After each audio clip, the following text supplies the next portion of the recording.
দুটি সাবমেরিন মহাসাগরে ভেসে উঠল। নেতাজি সুভাষচন্দ্র বসু জার্মান সাবমেরিন থেকে জাপান সাবমেরিনে উঠবেন গভীর রাতে।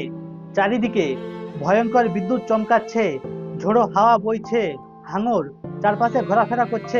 তার মাঝে নেতাজি সুভাষচন্দ্র বসু একটি ছোট্ট দড়ি আর একটি ছোট্ট নৌকার সাহায্যে সমস্ত প্রতিকূলতা জয় করে পৌঁছে গেলেন জাপান সাবমেরিনে। তারপর তিনি পৌঁছে গেলেন আজাদ হিন্দ ফৌজকে নেতৃত্ব দিতে।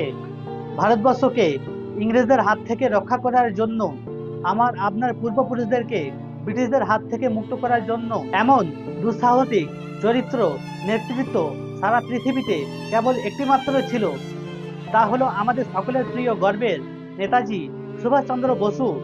কিন্তু তাকে আমরা কতটা সম্মান করছি, কেন আমরা তাকে ভুলে যাচ্ছি? কখনো ভুলবেন না বাঙালি। তার চরিত্রকে, নেতৃত্বকে আপনাদের হৃদয়ে ধারণ করুন। আগুন জ্বলে উঠুক সবার হৃদয়ে।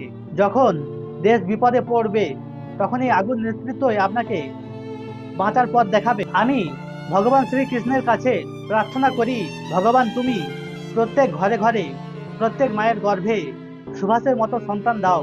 সুভাষ যার দ্বারা অনুপ্রাণিত হয়েছিলেন তিনি হলেন স্বামী বিবেকানন্দ।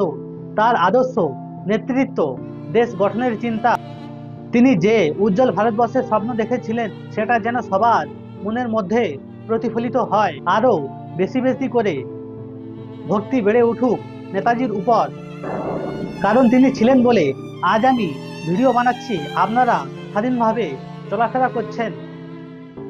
জয় হিন্দ, বন্দে মাতরম।